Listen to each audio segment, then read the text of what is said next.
Sí, ya que no, en relación a la deficiente 7, en primer lugar, la anemia hemolítica es un síndrome, igualito que todos los tipos de anemias, porque yo tengo que definir la causa de la anemia hemolítica. Entonces, ¿cuál es la definición? Es un incremento de la destrucción de los glóbulos rojos, es decir, es una anemia periférica, porque se produce la destrucción de los glóbulos rojos por alguna causa que tenemos que investigar, pero la médula está ya deficiente para compensar esa destrucción. Hay una fase, y que se considera que esa es la primera fase de una anemia hemolítica, en el que está produciéndose la destrucción, pero si la médula se hiperplasia, puede compensar y todavía no hay anemia hemolítica. Anemia, cuando haya el componente anemia, ya estamos frente al síndrome de anemia hemolítica.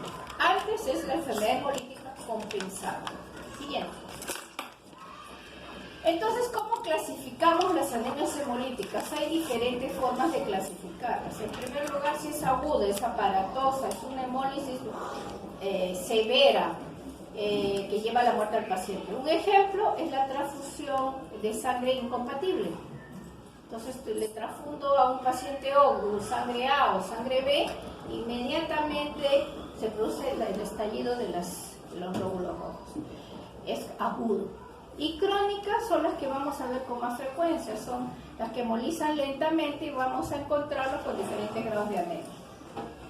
La otra forma de clasificar es dónde se produce la hemólisis.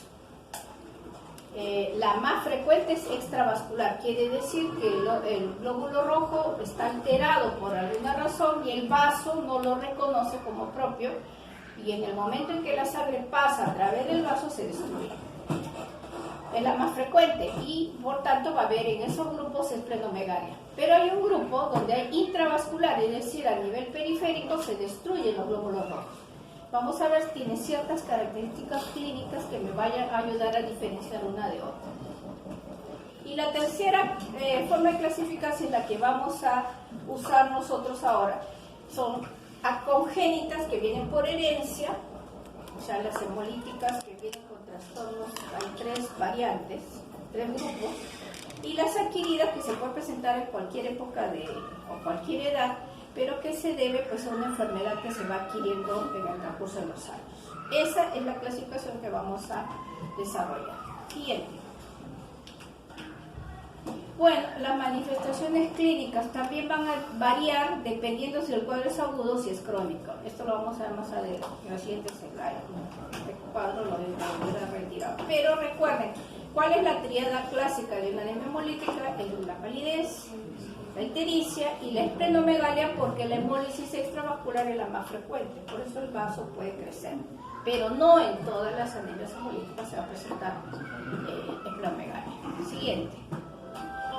Y lo que vamos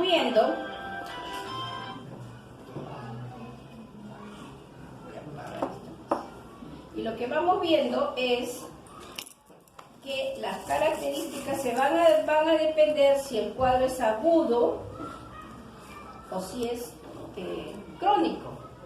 Como le comentaba creo en la mañana a sus colegas, en las formas agudas lo que manifiesta más es la anemia.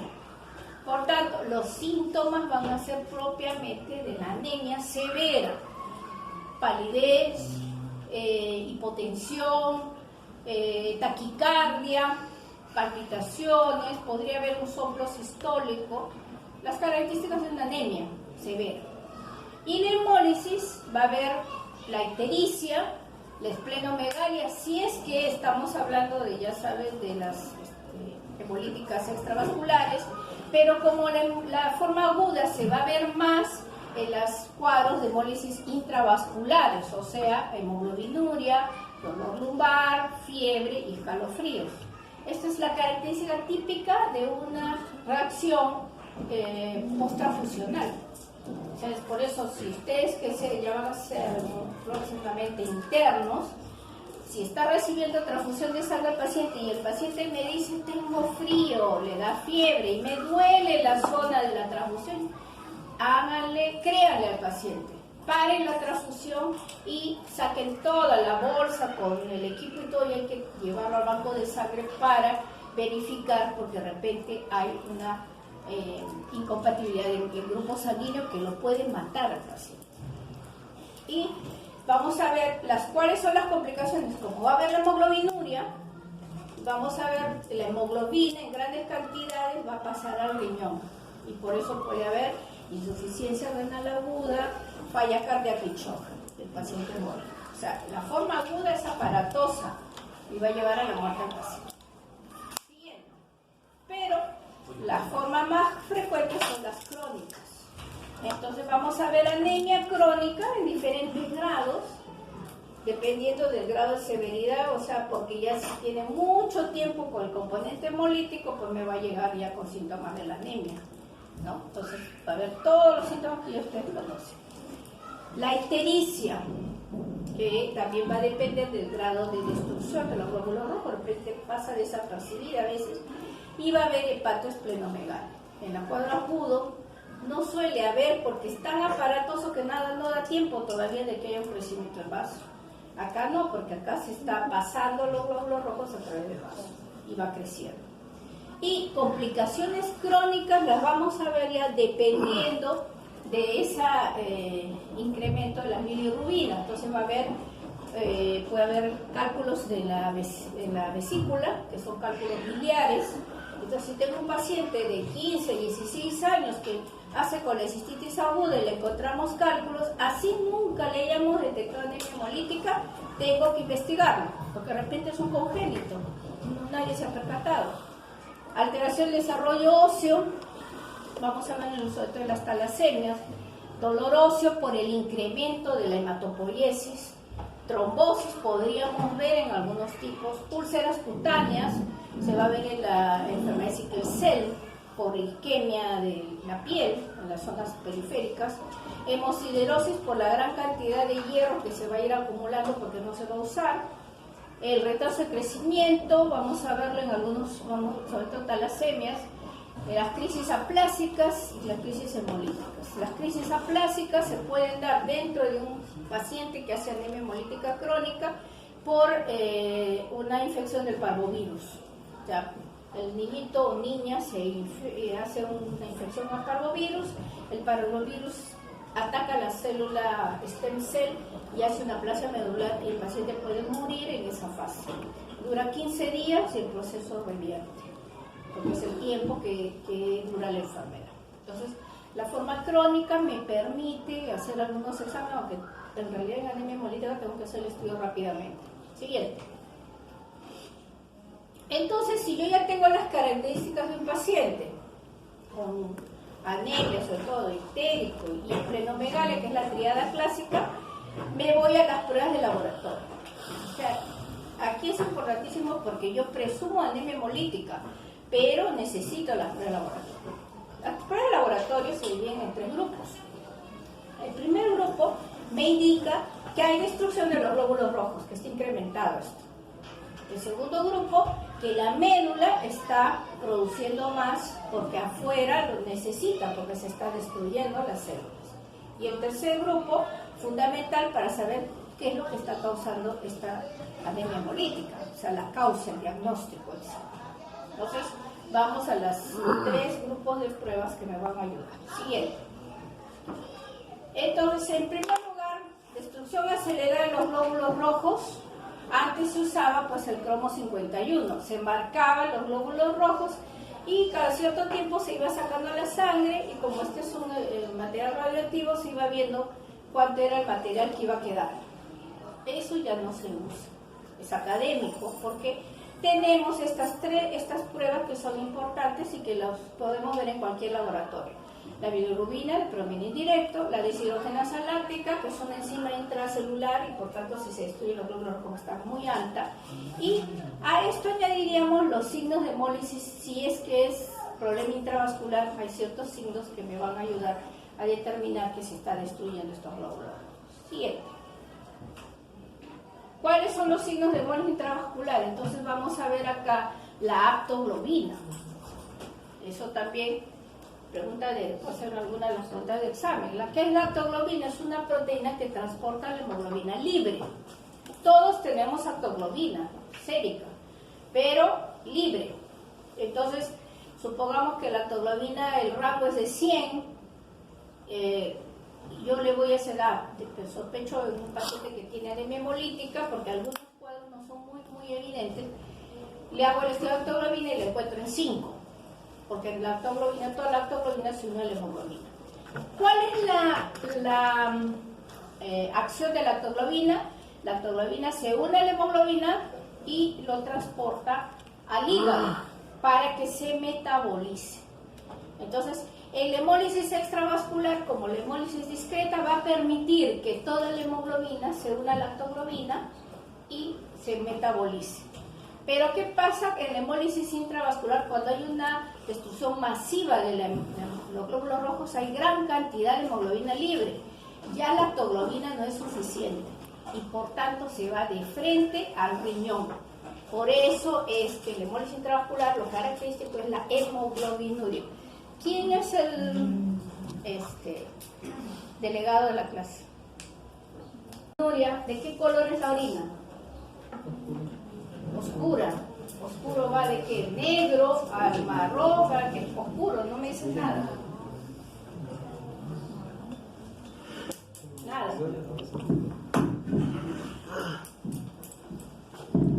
¿Qué color es cuando hablo de hemoglobinuria? Marrón. ¿Pero qué marrón? O sea, como Coca-Cola. ¿y la bilirrubina? La coluria, mira ahí lo raro. Naranja. ¿Cuáles son las variantes de colores de la orina? La orina es de color amarillo, ¿no? Claro, ya. Coluria va como té, simple así raro, como té cargado. Ya. Hematuria, rojo, que va desde el lavado de carne hasta este rojo ¿no? Que es un rojo vivo. La hemoglobinuria es el vino tinto. Ese es lo característico. Es un marrón, pero ya casi negruzco. Lo típico del vino tinto. Esa es la hemoglobinuria. O la Coca-Cola sin el gas. Eso también es el típico. La hemoglobinuria es ese color. Pero hay variantes, pues, ¿no? Igual que la coluria o la hematuria, la hemoglobinuria, así en crisis, tienen que ver ese color. Como es un café oscuro, ¿no? Lo típico es el vino tinto, esa es la hemoglobinuria. Entonces, esa hemoglobinuria, o sea, esa orina, la hemoglobina en medio ácido se cristaliza, por eso es que causa taponamiento renal. Cuando hay hemoglobinuria yo tengo que alcalinizar la orina, o sea, tengo que hidratar, abonar, pongo 2-3 litros de cloruro y en el cloruro le meto bicarbonato, 1 o 2 ampollas de bicarbonato para alcalinizar, para que la orina se vuelva alcalina, para evitar el taponamiento, porque si no va al taponamiento renal y el paciente hace una insuficiencia renal aguda y luego la cronicidad y quizás muere. Entonces, por la presencia de hemoglobina libre. Pero también esa hemoglobina libre se puede unir a la segunda proteína que transporta aparte de la lactoglobina, que es la hemopexina. Lo que pasa es que nosotros todavía no usamos la hemopexina, pero en muchos países ya se hace. Si la hemopexina está baja, también significa que hay gran cantidad de hemoglobina libre, porque ya toda la lactoglobina fue usada. Y ya empezó la segunda fase, que es la hemopexina. Y la tercera se convierte en meta-hema-albúmina, o la unión con la albúmina. Entonces son tres proteínas transportadoras de la hemoglobina libre: la lactoglobina, la hemopexina y la misma albúmina, que son las que van a ayudar a tratar de unir y metabolizar esa hemoglobina que se ha liberado. Siguiente. Entonces, en la hemólisis intravascular va a haber lactoglobina y hemopexina disminuidas, hemoglobina libre en el plasma, la meta-hematoalbuminemia, en la última fase, la hemoglobinuria, hemosideruria y, bueno, los componentes del metabolismo de la hemoglobina, el estercobilinógeno y el urobilinógeno, que también lo voy a poder ver en un examen de orina. ¿Qué es la hemosideruria? A veces hay hemólisis intravasculares que no tiñen la orina, porque son también pequeñísimas cantidades. Y igual que si van a ver, es un producto de metabolismo del hierro, si van a ver la hemosiderina en sangre, en la médula ósea, ahora que veamos los aspirados de médula, ¿cómo detecto el hierro en la médula? Por la hemosiderina. La hemosiderina es un producto que hace que utiliza un producto que oxida el hierro y lo convierte en un color verdoso. O sea, si yo veo en una médula grumitos de color verde, digo hemosiderina normal. Entonces igualito hago en la orina. En la orina no debe haber hemosiderina. Entonces si yo hago esa prueba en un sedimento de orina y encuentro grumos verdes, significa que hay hemoglobina en la orina, pero en pequeñas cantidades, y se llama hemosideruria. Entonces es signo indirecto de que está habiendo una hemólisis intravascular, pero en pequeñas cantidades. Siguiente. El segundo grupo es la eritropoiesis acelerada, quiere decir que la médula está produciendo más. Entonces, ¿cómo lo detecto? Hiperplasia eritroide, pero en la anemia hemolítica no necesito hacer un aspirado de médula, porque ya va a haber hiperplasia, salvo que yo no esté muy segura de que sea una anemia hemolítica, entonces voy a aspirar, porque puede haber diagnósticos diferenciales.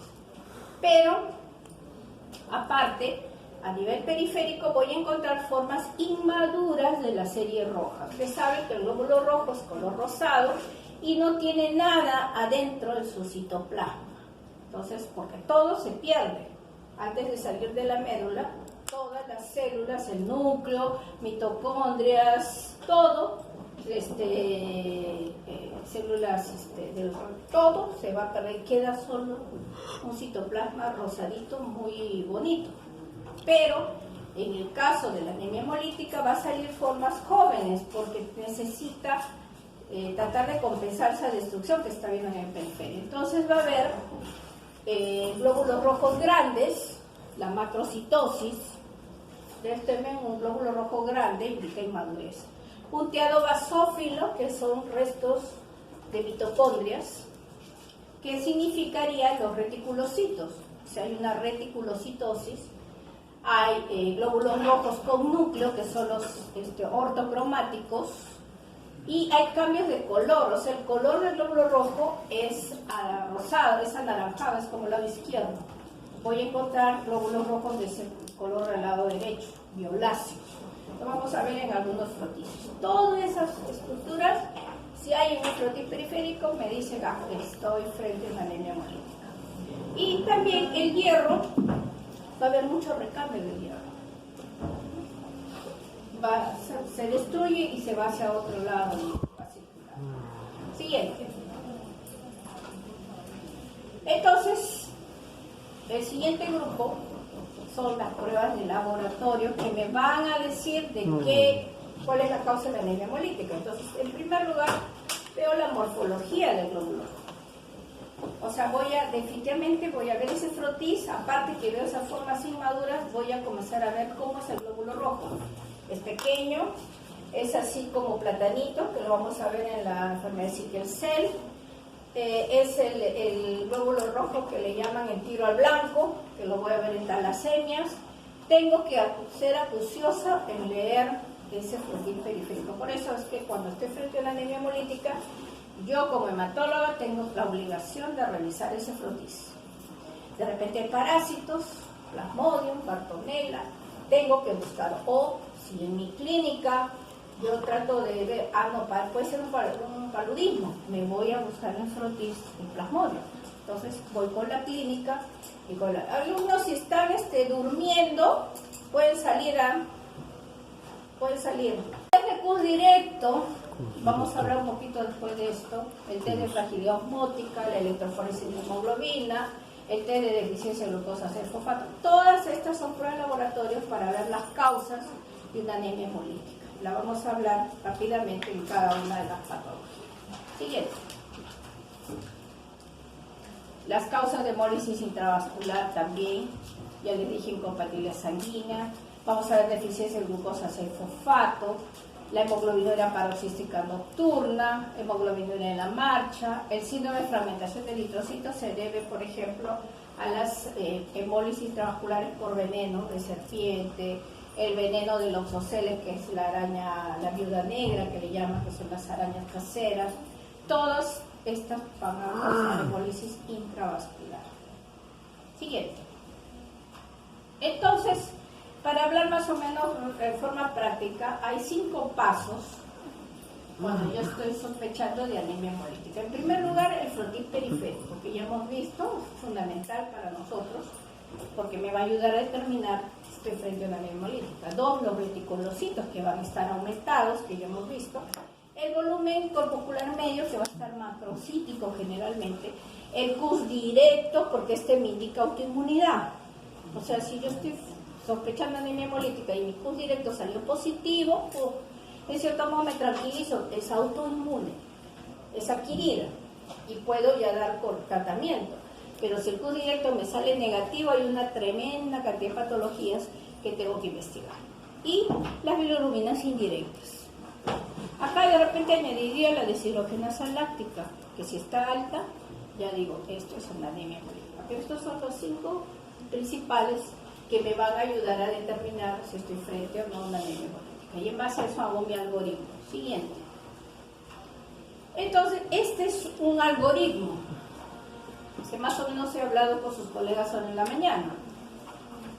Creo que es muy parecido, pero esto ya está enfocado a la anemia hemolítica. Entonces, si hay una disminución de hemoglobina hematocrito, me voy al volumen corpuscular medio. En mi volumen, eso lo veo en mi hemograma, ya sale automáticamente. Entonces me dice, es macrocítico, el volumen corpuscular es alto, más de 95. Bajo es microcítica, que va de menos de 85, y esto me indica que es ferropénico. El macrocítico al otro lado, la causa más común es megaloblástica. Y acá veo un volumen corpuscular normal. O sea, el tamaño del globo rojo es normal. Entonces digo, voy a los reticulocitos. Los reticulocitos son altos, las bilirrubinas altas, hemólisis. Las bilirrubinas normales, hemorragia.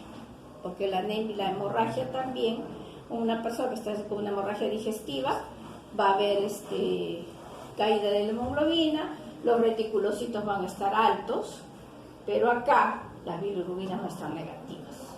Entra como diferencia en esto.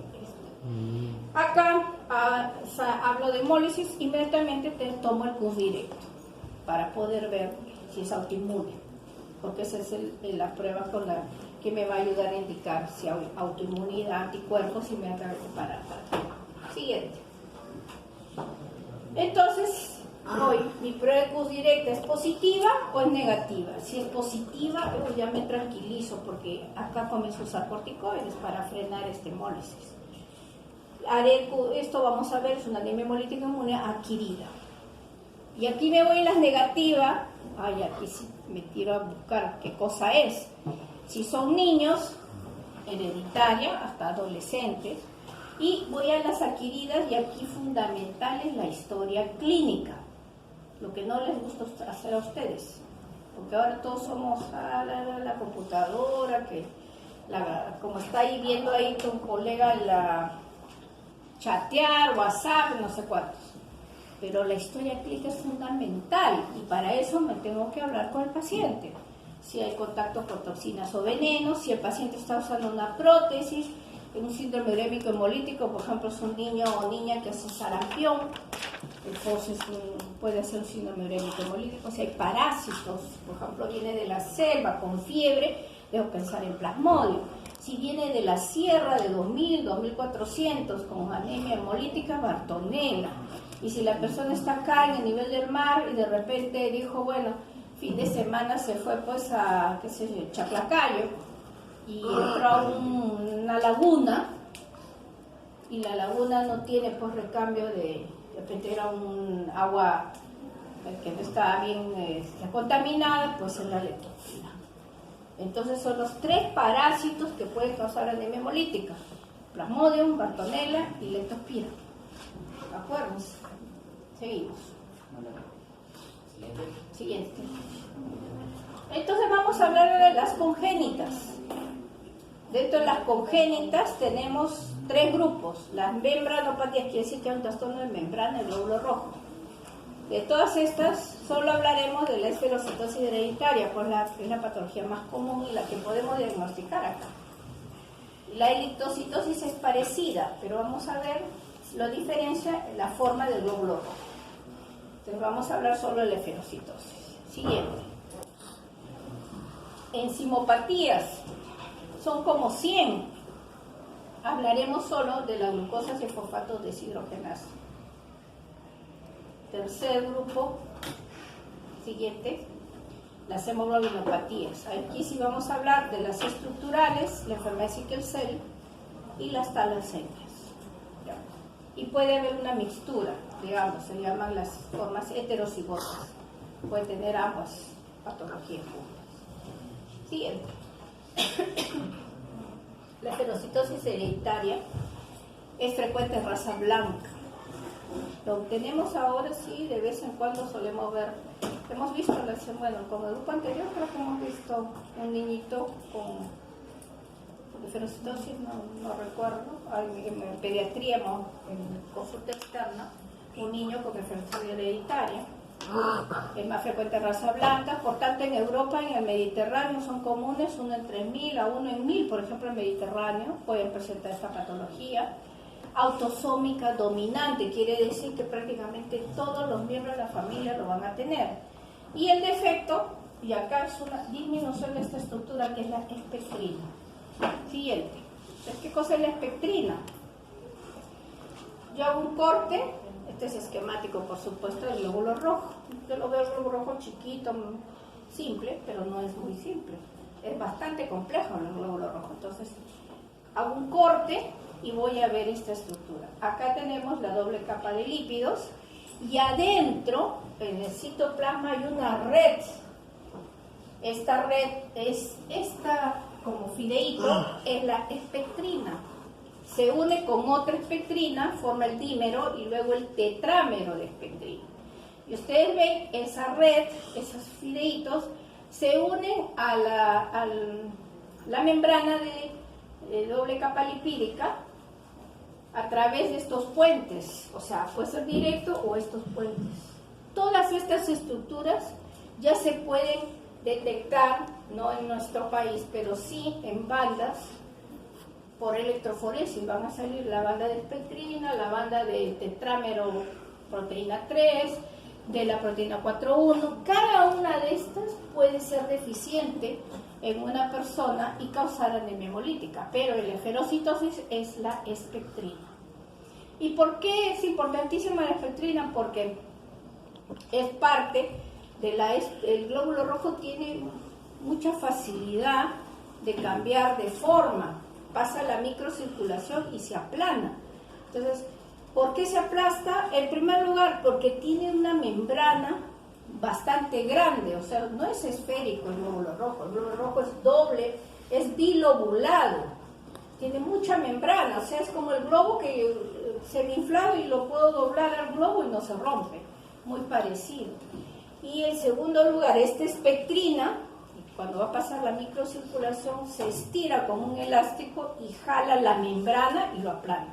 Entonces la espectrina es la responsable de parte del cambio de forma del glóbulo rojo, lo aplana y pasa a la microcirculación sin destruirse. Pero ¿qué pasa en la esferocitosis? Al no haber estas, o disminuye la síntesis de espectrina, el glóbulo rojo se vuelve pequeño y rígido.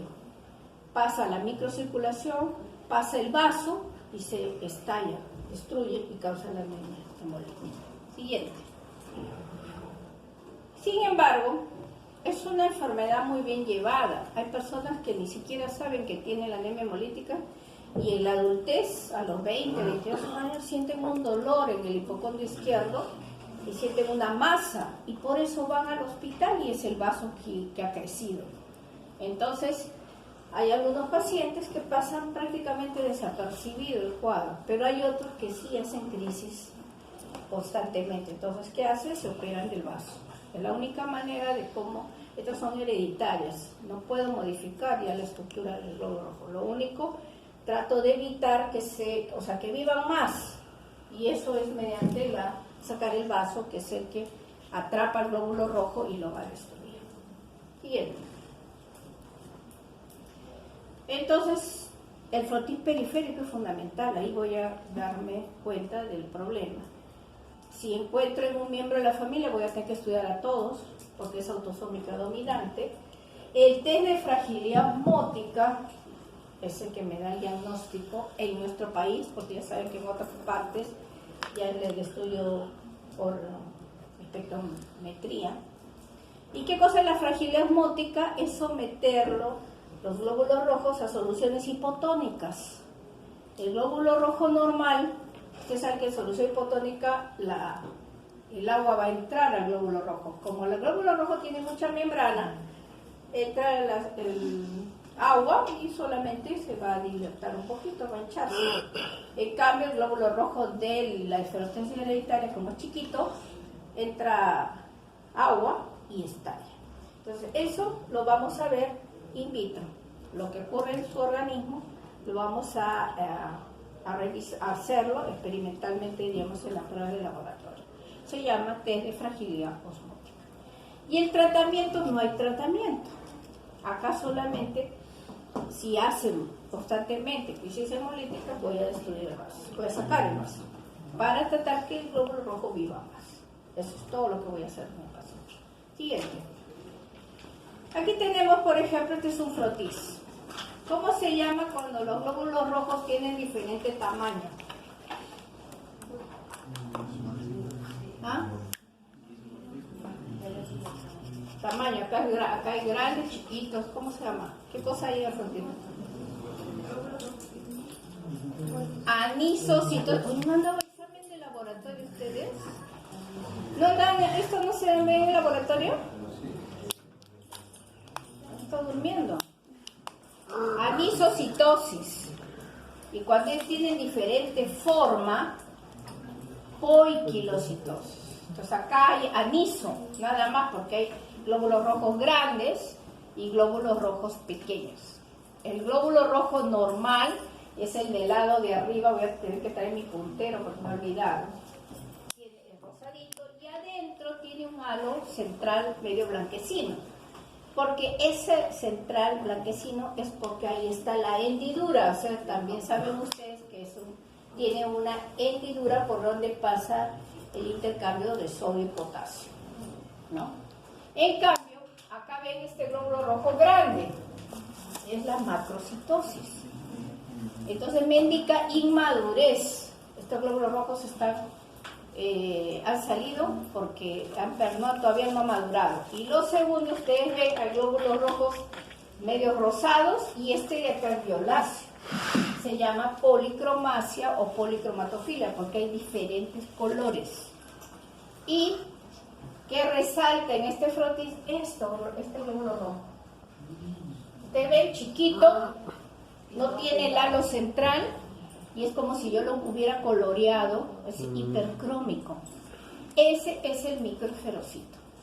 Si yo encuentro de estas 100, 25 células de esa estructura, tengo la obligación de investigar esferocitosis hereditaria. Entonces, cuán importante es el frotis periférico y ser leído adecuadamente, porque de repente un tecnólogo, o ahora que ya están las máquinas, la pasan nada más a la máquina y ya no ven frotis periféricos. Entonces es importante porque este es el frotis de un niño de anemia hemolítica con esferocitosis hereditaria. Siguiente. Pero este es otro. A diferencia del otro, ustedes están viendo, es otra anemia hemolítica y la clínica es igualitita a la esferocitosis hereditaria. ¿Y cuál es la diferencia? El frotis. Mientras uno es redondito, este es alargado. Se llama célula en habano, porque es el habano como el habano cubano. Es el eliptocito. Esto es una eliptocitosis hereditaria, que es idéntica, todo igualito a la fragilidad osmótica, todo idéntico que la esferocitosis. La única diferencia es el frotis periférico. En uno es redondo y este es el frotis de un paciente con eliptocitosis. Siguiente. Vamos a ver ahora las enzimopatías. La deficiencia de glucosa 6-fosfato es la patología más común. Se va a ver en muchas razas, pero acá la que está más relacionada a nosotros es la raza negra. La vamos a ver porque tenemos gente de todavía población negra en nuestro país. Y acá hay la diferencia. Transmisión recesiva ligada al cromosoma X. Quiere decir que las madres son las portadoras y los hijos varones hacen la enfermedad. Entonces eso también, tips. La herencia es diferente. ¿Qué cosa es la glucosa 6-fosfato deshidrogenasa? Es una enzima que actúa en la última fase del metabolismo del glóbulo rojo. Como parte del metabolismo, transforma parte del metabolismo del glóbulo rojo, produce H2O2, que es el peróxido de hidrógeno. Es la llamada agua oxigenada, es la sustancia estresante, producto final. La glucosa 6-fosfato es la enzima que transforma el H2O2 en oxígeno y agua. O sea, en una sustancia que es tóxica, lo transforma en dos sustancias totalmente inocuas. Pero ¿qué pasa si hay un déficit de glucosa 6-fosfato? Y eso viene por herencia. Se acumula gran cantidad de peróxido de hidrógeno, H2O2. Y la célula muere precozmente, envejece por la toxicidad y se destruye. Esa es rápidamente la fisiopatología de este trastorno. Siguiente. Hay muchas variantes, pero la única que quiero que tengan presente es el favismo. Favismo es en portugués, significa habas. ¿Y esto por qué se llamó favismo? Porque las primeras descripciones eran personas de raza negra que venían del África, que cuando comían habas hacían hemólisis intravascular, porque hacen hemoglobinuria. Siguiente tip, hacen hemoglobinuria. La esferocitosis no hace hemoglobinuria. Esta es una hemólisis intravascular, por tanto hay que proteger el riñón cuando hace crisis. Entonces comían habas y hacían la hemoglobinuria, taponamiento renal y morían los negritos. Conforme fueron averiguando, era pues por la deficiencia de glucosa 6-fosfato. Entonces la patología más común era el favismo, o tiene favismo. Y ustedes saben que las habas son comidas muy comunes en nuestro medio. Y hemos visto pacientes y vamos a ver de otros también medicamentos que son los que causan la hemoglobinuria. Siguiente. Cuadro episódico crónico. Lo descompenso es bien llevado hasta que algo pasa. Come habas, ciertos medicamentos que vamos a ver, o las infecciones. O sea, ellos hacen crisis. Y la crisis, ya les dije, es una hemólisis aguda, hemoglobinuria, fiebre, cefalea, ¿no? Y la orina sobre todo, y es por eso, por el cambio de la orina, es que detectamos esta patología. Y la prueba, bueno, la teníamos solo cualitativa, es decir, ver el cambio de orina. Ahora ya hemos visto en laboratorios particulares, ROE sobre todo, que está haciendo ya cuantitativo, a ellos lo estamos enviando, y se está viendo que la glucosa 6-fosfato está baja. Entonces, eso es lo que nos indica el diagnóstico. Siguiente. Y el tratamiento, en realidad no tenemos tratamiento. Solamente evitar exponerlos se les da una relación de medicamentos que no pueden consumir. Por supuesto que las habas no pueden consumir. La esplenectomía no es efectiva porque esto no hace aumento de tamaño del vaso, porque se hace hemólisis intravascular. Transfusiones podría usar si el cuadro es agudo severo. Se está intentando antioxidantes sin mayor respuesta. O sea, esto es solamente proteger al paciente con evitando ciertos medicamentos y las habas. Siguiente. Y los medicamentos, una lista, tenemos mucho más larga, pero estos son los más comunes. Y ustedes están viendo, son de uso muy común. El acetaminofén, el ácido acetilsalicílico, el clorafenicol, que bueno, ya no se usa mucho, las sulfas, todos medicamentos para los antipalúdicos, pentaquina, primaquina, quinidina, quinina, ¿no? El ácido anhidrírico. Entonces, cuando yo tengo un niño con esta deficiencia, entonces se le da una relación y la madre ya sabe que mejor ocurre algún problema infeccioso, mejor lo trae al hospital para ver qué medicación se le da, porque pueden hacer hemoglobina. Siguiente. El tercer grupo son las hemoglobinopatías. Vamos a ver de qué se trata. Siguiente. ¿Qué cosas son las hemoglobinopatías? Trastornos de las hemoglobinas. Entonces recordemos las hemoglobinas que el desarrollo de cómo va desarrollándose las hemoglobinas. En primer lugar, ¿cuál es la hemoglobina que aparece? Las primeras son las hemoglobinas embrionarias. La Gower 1, la Gower 2, pasa a la Portland, y esto se supone sacovitelino. Hacia las 20 semanas se produce ya la hemoglobina fetal. La hemoglobina fetal, ustedes saben que es la hemoglobina que el feto lo tiene prácticamente en 100%.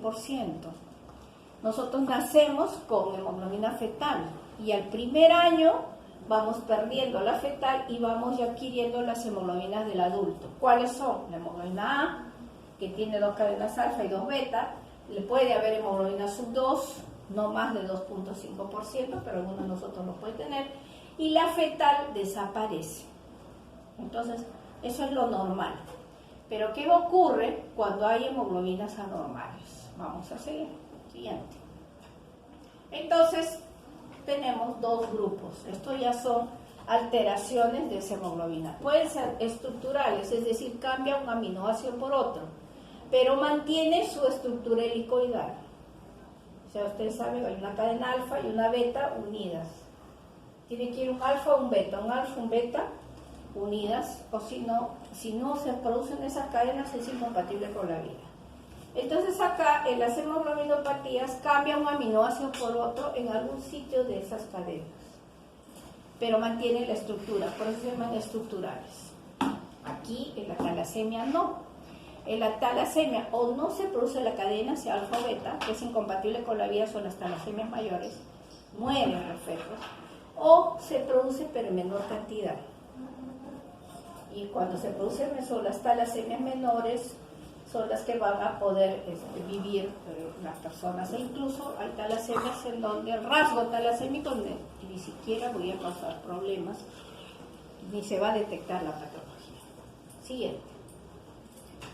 Entonces, dentro de las estructurales, la más común en nuestro medio, porque se asocia a la raza negra, es la llamada enfermedad de sickle cell, falciforme o drepanocitosis. Cualquiera de esos tres nombres lo conocemos. ¿Y qué pasa aquí? Que ha habido un cambio de un aminoácido por otro en una de las cadenas. En la cadena beta, en la posición 6, en lugar del ácido glutámico, apareció la valina. Y eso, que parece tan simple, bueno, pero si cambia un aminoácido por otro, le cambia la estructura. Ya no se llama hemoglobina A, se llama hemoglobina S. Y entonces yo digo, pero si cambia solo un aminoácido, ¿qué sucede? Que la hemoglobina S tiene un serio problema cuando pierde el oxígeno. Ustedes saben que la hemoglobina sirve para transportar el oxígeno está en el centro. La hemoglobina A entra y sale el oxígeno, la hemoglobina siempre está líquida en el glóbulo rojo. La hemoglobina S no, pierde el oxígeno, de repente me voy al Cusco por hipoxia, ese oxígeno sale, pierdo, se cristaliza, se vuelve como una gelatina, y al volverse tan bruscamente como esa gelatina, jala al glóbulo rojo y lo convierte en una hoz o un platanito. Lo vamos a ver en unos slides. Se llama el drepanocito. Este drepanocito se junta con muchos y forma trombos. Y eso es la característica que va a dar ahora, vamos a ver, en la clínica de la enfermedad de sickle cell. Población negra, por esto está el sickle cell muy común en toda Centroamérica, en Brasil, Y ahora, lamentablemente en el Perú, porque estamos recibiendo muchos venezolanos. Y los venezolanos ya nosotros no teníamos, sí que observemos de vez en cuando, ya tenemos este año 3 venezolanos que tienen este problema. Y en la población negra nuestra, solo el 10%, y son heterocigotos, o sea, vamos a ver, el heterocigoto tiene hemoglobina A normal, pero hemoglobina sana, hemoglobina A. El heterocigoto puede llevar una vida normal, pero el homocigoto es el problema. Vamos a ver por qué se trata. Siguiente. Entonces tenemos dos grupos. El homocigoto es el enfermo. No tiene hemoglobina. O sea, si nosotros, acá todos somos normales, somos hemoglobina AA. Heredo la mitad de la hemoglobina de mi papá y la mitad de mi mamá. Somos ambos. Si somos sanos, mi hemoglobina es AA. El heterocigoto, uno de los padres es heterocigoto, SA, y el otro padre es normal. Entonces, uno de los niños va a heredar la hemoglobina S del padre o de la madre, que es patológico. Pero tiene hemoglobina A, por tanto será asintomático. Esta persona heterocigoto se va a identificar solo porque tiene un hermano homocigoto. O porque se fue de vacaciones al Cusco, terminó el colegio, se fue al Cusco y en hipoxia hace alguna crisis. Pero si no, nunca, o le gusta bucear y ahí hace la crisis. El homocigoto no. El homocigoto no tiene hemoglobina A, lamentablemente, y empieza el cuadro obstructivo que les dije de esos drepanocitos que se juntan a la edad de 4 o 6 meses. Y hacen edema en manos y pies, el bebé llora, terrible, es bien triste. Hemos visto bebitos pobrecitos porque está obstruido, ya hacen pues isquemia arterial sobre todo y hay dolor intensísimo. O cuando van creciendo y hacen problema pulmonar, embolias pulmonares, pueden ser infarto cerebral, infarto de la esplénica, de la mesentérica, todo por obstrucción de esas células psíquicas. Y esto se manifiesta principalmente cuando se deshidratan, cuando hacen infecciones, por eso hay que protegerlos, sobre todo hay que vacunarlos contra el neumococo de las Haemophilus influenza. ¿Y por qué aparece a los 4 o 6 meses delegado? Y no desde el comienzo. Porque yo no digo nace y hace problema, a 4 o 6 meses o al año aparece este problema. ¿Alguien sabe? ¿Alguien despertó? ¿De qué? ¿Qué cosa? Nosotros nacemos con qué tipo de hemoglobina? Fetal. Entonces ellos igualito, nacen con fetal, que los protege contra el problema del embolisis. Pero cuando ya nacen y comienzan a descrecer, esa hemoglobina fetal comienza a cambiar a la hemoglobina S. Hay algunos que no pierden la hemoglobina fetal, se llama persistencia de fetal. Y esas personas aminora el cuadro de la crisis hemolítica porque tienen la fetal que lo va a proteger. Pero no todos tienen fetal. Siguiente. Las manifestaciones crónicas de isquemia, eso le llamamos úlceras maleolares, o sea, acá por el tobillo, hace unas tremendas úlceras por la isquemia de la piel, hace retinopatías, embolia pulmonar, cardiopatías, o sea, coronarias, puede hacer cirrosis, y esto es también la necrosis ósea. Esos trombitos van a la cabeza del fémur y ya hemos tenido una paciente que a la edad de 18 años han tenido que hacerle recambio de cadena porque destruye la cadena. Entonces, esas son manifestaciones ya crónicas de problema obstructivo. Siguiente. Entonces, el hemograma, porque tengo que ver la célula Sickle, la prueba de falciformismo, si es que lo voy a ver, vamos a hablar de qué cosas, pero el diagnóstico es la electroforesis de hemoglobina. Siguiente. Esto es lo que pasa, ustedes ven acá, entonces ácido glutámico fue cambiado por valina y le cambió la estructura. Este es el glóbulo rojo normal y ustedes ven, se convierte en la célula Sickle, que es el platanito. Y esto por la hipoxia. Cuando pierde el oxígeno se produce esto. recupera el oxígeno, vuelve a su forma de glóbulo.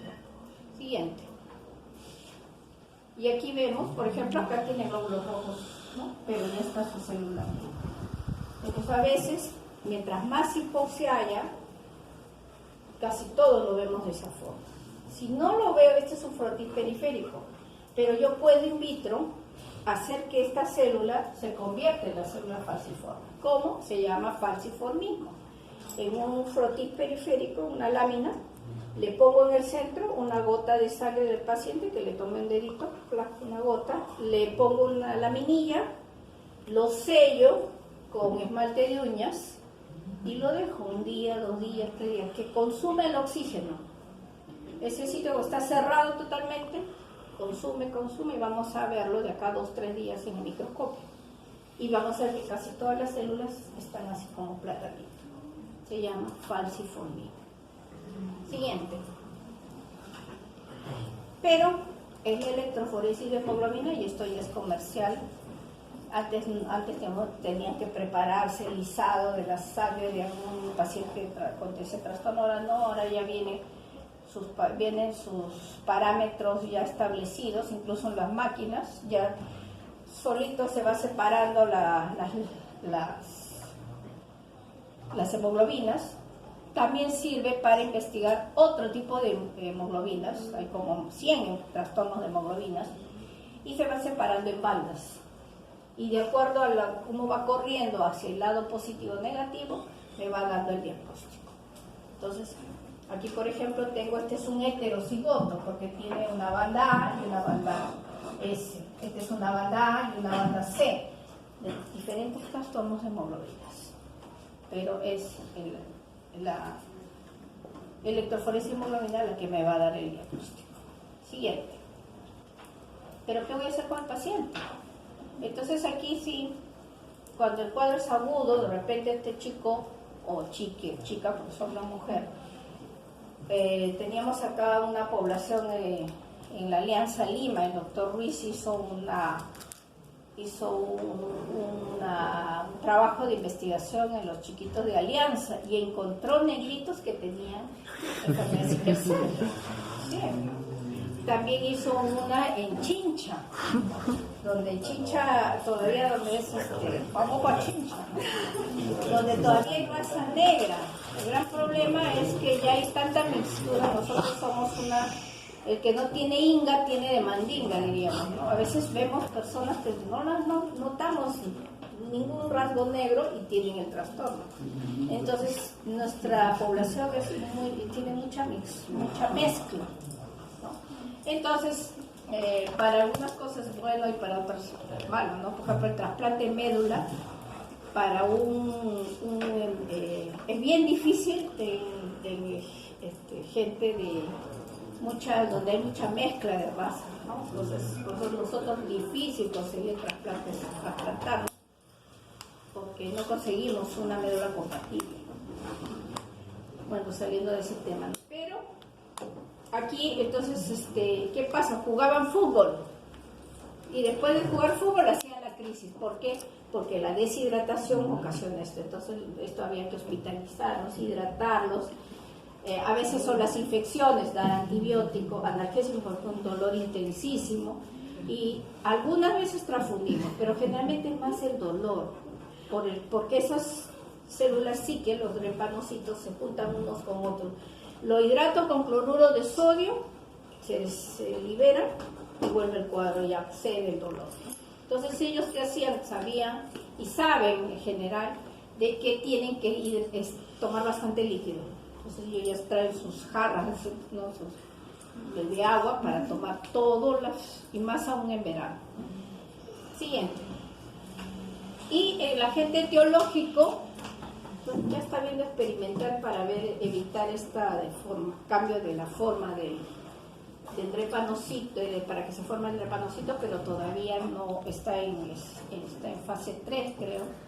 Pero la hidroxiuria, que es la hidroxicarbamida, ustedes probablemente la escuchan en leucemia mieloide crónica, es un quimioterápico, se usa para la enfermedad de sickle cell porque ayuda a la síntesis de hemoglobina fetal. Entonces nosotros damos hidroxicarbamida o hidroxiurea, 1 gramo, 2 gramos, 3 gramos, depende del peso, y evaluamos en 6 meses si la hemoglobina fetal subió. Si subió, la hemoglobina fetal va a permitir que viva en mejores condiciones sin el problema de la crisis. Si no sube en 6 meses, le retiro el medicamento porque no ha habido respuesta. Y el trasplante de médula, difícil realizar en pacientes con enfermedades simples. Siguiente. Ahora vámonos a ver el grupo más grande.